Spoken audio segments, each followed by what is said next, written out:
Hello everyone, hope you are all well. मेरी आज की वीडियो जैसे आपने देख लिया होगा कि process of applying from Pakistan to UK for studies, तो इसके क्या स्टेप्स होते हैं और कितना टाइम लगता है, तो इस बारे में मैं आपको बताना चाहूँगा। सबसे पहले आपने यूनिवर्सिटी चूज़ करनी है और उसके बाद आप जो है अप्लाई करेंगे यूनिवर्सिटी में। तो यूनिवर्सिटी सबसे पहले आपका स्टूडेंट पोर्टल बनेगा और फिर उसके बाद आपको अपने डॉक्यूमेंट उस पर अपलोड करने पड़ेंगे।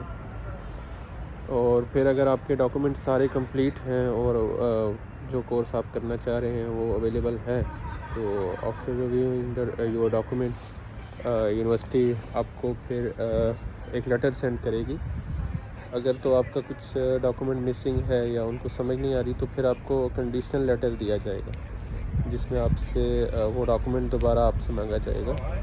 और जैसे ही आप वो सबमिट करेंगे कंडीशनल लेटर की जो रिक्वेस्ट उन्होंने जो चीज़ उन्होंने मांगी है, तो उसके फ़ौरन बाद फिर आपको अनकंडीशनल लेटर मिल जाएगा।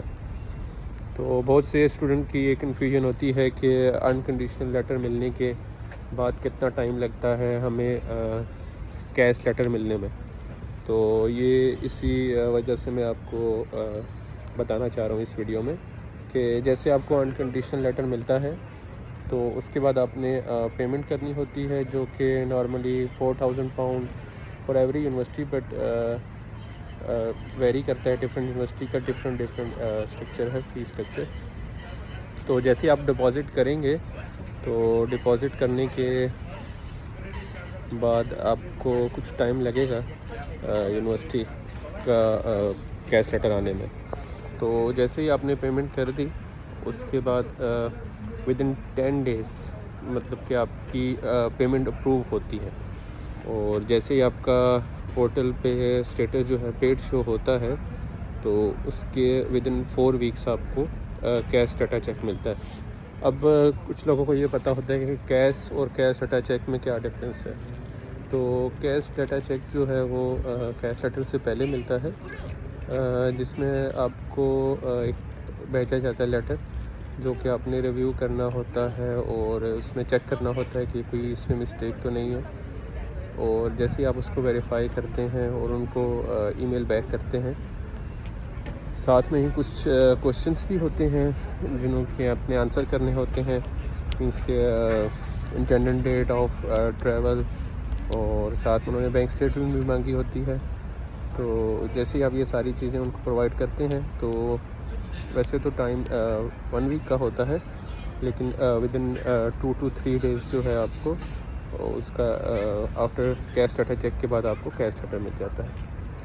तो जैसे ही आपको कैश लेटर मिलता है उसके बाद फिर आप अपने एप्लीकेशन डालते हैं, वीज़ा एप्लीकेशन, और फिर आपको बायोमेट्रिक की डेट मिल जाती है।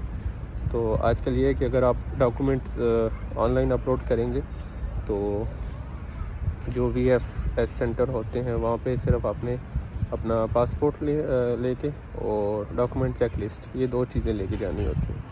बाकी डॉक्यूमेंट्स तो आपने अपलोड कर दिए, उनकी ज़रूरत नहीं होती।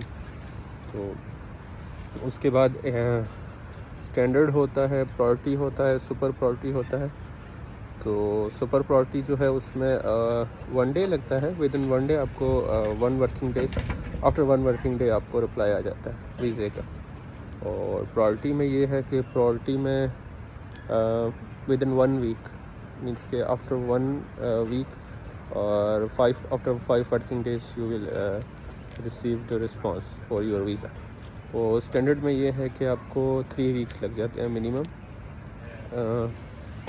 मैक्सिमम ज़्यादा भी लग सकता है, लेकिन ऑलमोस्ट बहुत से केसेस में जो है वो 3 वीक्स ही लगते हैं।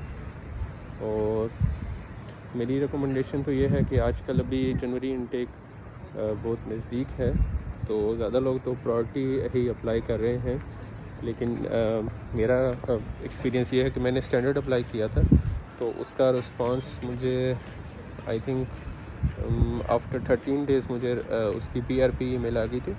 और VRP ईमेल के 2-3 दिन बाद ही मुझे कलेक्शन ईमेल भी आ गई थी।